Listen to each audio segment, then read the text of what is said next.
Welcome to What's the Scenario with PLRB, where we explore claims and coverage scenarios relevant to insurance professionals.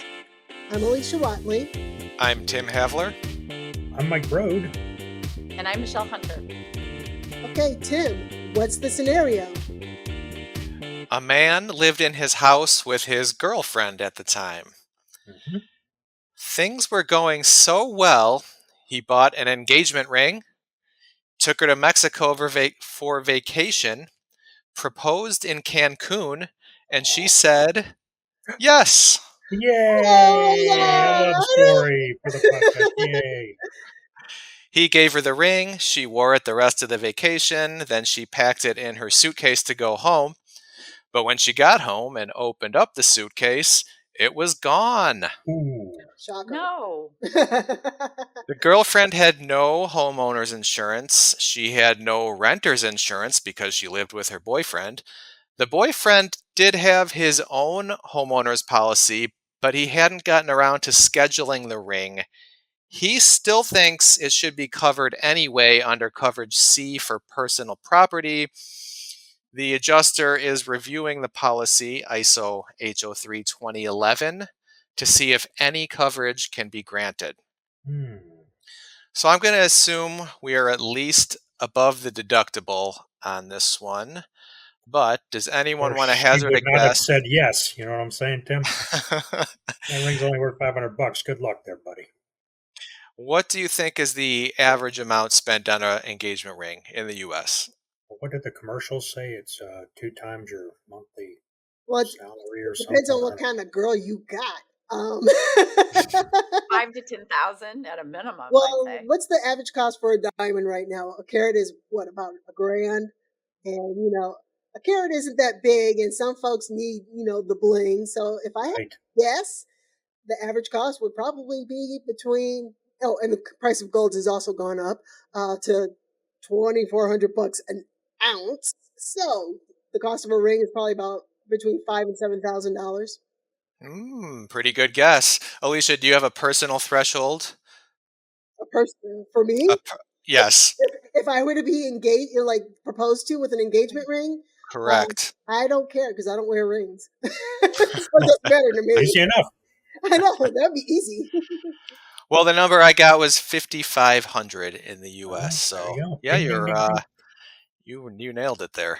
Thank you. I know jewelry. I don't wear it. I know it. So I'm guessing that's above the coverage C deductible. And we'll say this boyfriend was a high-income earner. So we'll make it an expensive ring that he probably should have scheduled, but didn't. But maybe he can find something under coverage C. I guess we got to find out.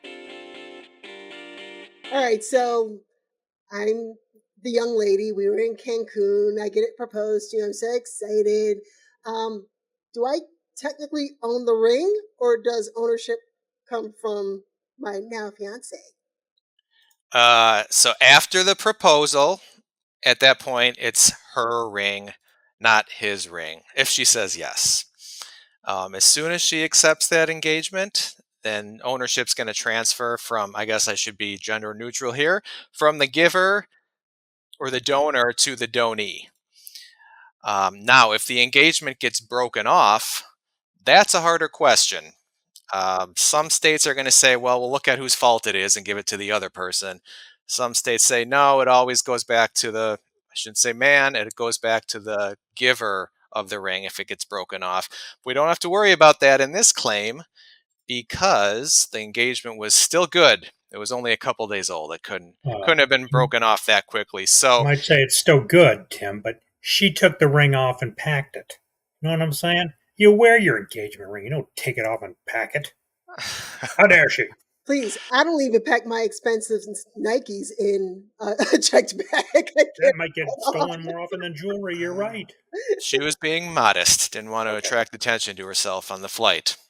All right. But that's always the problem we get in these engagement ring questions. Her ring, his insurance. So what do we do about that? Policy says we cover personal property owned or used by an insured. So he didn't own the ring anymore. Did he use the ring? That seems like a stretch.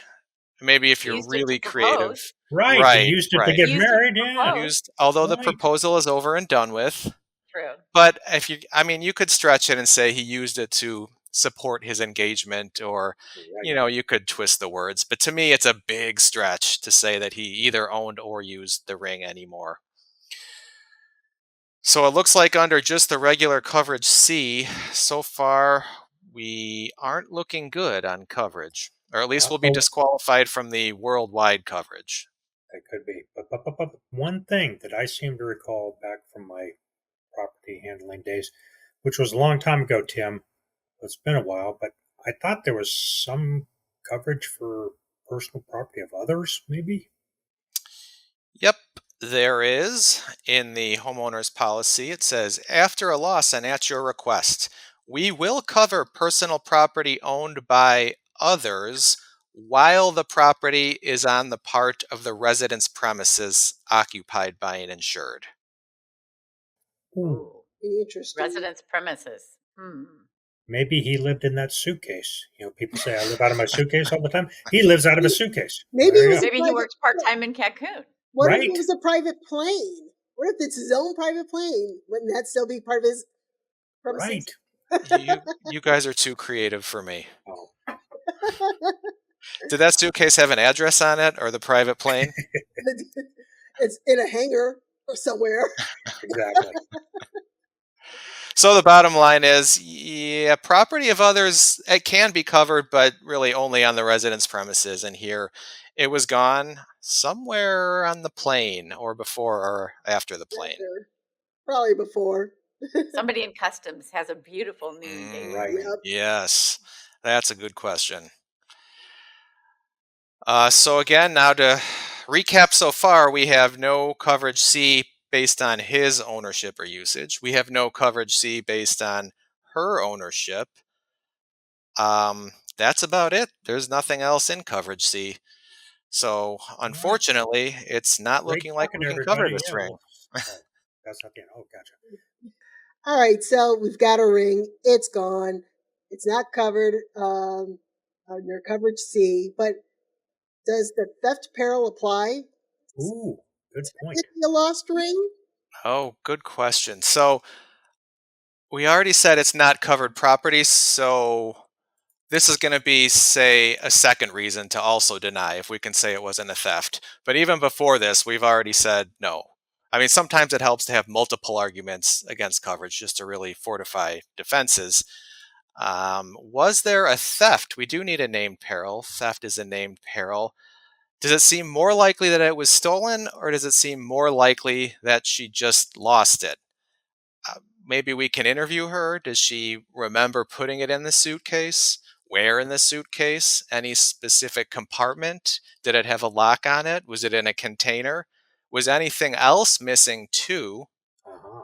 How common is it, or how not common is it, that property goes missing when it goes through TSA or whoever the relevant authorities were here? Just going to look at everything and have to make that judgment call, which we do as adjusters. Well, in Did her she visit a defense, pawn shop? visit a Right. pawn shop. In her defense, she probably didn't know she was getting engaged to, so she couldn't have, had a lock for a ring that she knew she didn't know she was going to get. True. Good point. Mm-hmm. So maybe it looks more likely like it was just she lost it. But again, that's a case by case. Makes sense. How about this one, Tim? Let's go back now. Okay, now you double denied this claim, Tim. Oh, you got them both on not covered under coverage C, and now not even a theft, so maybe no peril applies. But I think too, looking back at the policy, let's say hypothetically the thing was covered somehow. She had this thing insured. She knows she put it in her suitcase. There was damage to the suitcase that somebody busted into the thing and stole her ring. So it looks like maybe there was truly a theft. So now, is there any kind of special limitation? Isn't there one on jewelry that would apply? There is one for theft of jewelry. Uh-huh. And that number keeps going up. I think it used to be maybe $1,000. Nah, then it was $1,500. I believe the most recent homeowners form, it's $2,000. Nice. So yeah, to your point, Mike, even if this was a claim where there was coverage under coverage C, they would still be limited to that. Under this policy, it would be $1,500. Again, another reason why you really want to get those rings scheduled. Yes. Let's talk about that. Would the whole thing have changed, Tim? Would this whole change, this whole sad scenario, a story of love and excitement, and then total despair and depression? But had our wise, very wealthy young man scheduled this here ring, or had maybe her too, since it's now her property, you said. So she somehow, she's kind of clairvoyant or whatever. She knew she was going to get engaged, so she went ahead and proactively scheduled a ring on her policy. Let's just say, for the sake of the podcast, things change once you schedule this here property. What happens there? Some things change. So let's use just the standard HO 0461. That's where you would schedule a ring. First, we would probably do a better job of setting the limits, so we wouldn't be worried about that $1,500 special limit of liability. Second, the named insured doesn't have to own or use the ring under that endorsement in order to get coverage. So that changes my whole scenario then. That's a big help. Yes. But there is still this pesky problem of insurable interest. Now, what is insurable interest? Pretty much every first-party claim, there must be an insurable interest in order for there to be coverage. What does that mean? Say I take out insurance on Michelle's house. Now, that's kind of weird, because what happens if Michelle's house, what if something happens to Michelle's house? I get paid? It's sort of a weird form of gambling, or worse, because I benefit greatly if something happens to Michelle's house. Right. So what we do to avoid all of this strangeness is to require an insurable interest, which means I have to have some sort of connection to what I'm insuring, particularly financial connection, so that I stand to somehow lose money if something happens to that property, in which case insurance then makes me whole. You can have my mortgage. We can work this out. There you go. See, there's a deal to be made here. So in this claim, let's imagine the boyfriend scheduled the ring. He gave it to her. She owns it. At that point, is he financially affected when the ring gets stolen? Yeah, because she's going to want another ring, and she ain't going to buy it. I think that's a fair point, and he's probably going to have to buy another one. Mm-hmm. Or what if the engagement did get called off 2 months down the road and he would have gotten the ring back? Well, he's not getting it back anymore. It's gone. Right. Or how about this one? What if he bought that ring on installment plans? Now he lost his collateral, and he's still got to make those payments to the ring company no matter what. So you have all these sort of indirect financial losses. Are any of those going to be good enough for the insurable interest requirement? Maybe. I don't come down strongly on that one way or the other.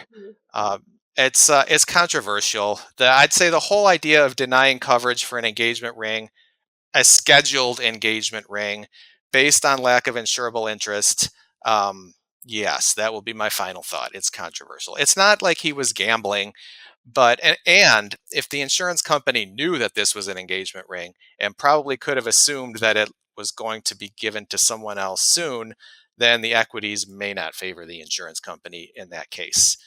And finally, I will point out that PLRB has an excellent Q&A on engagement rings and insurable interest. That's in our database. You just log onto our website, run a quick search for engagement rings, should pop right up. Awesome. Cool. I think with as many times as you've said controversial, Tim, I think this is our most controversial podcast ever. What's the scenario? Well, Tim, what's our takeaway? To recap, man proposes, woman accepts, receives engagement ring as a gift in anticipation of marriage. engagement ring stolen off premises. The ring is probably not covered under coverage C of his policy because the ring wasn't owned or used by the man after he gave it to her, and the woman is not an insured. If the man had scheduled the ring on an endorsement, it's questionable whether he still had an insurable interest after he gave it to the now fiancee.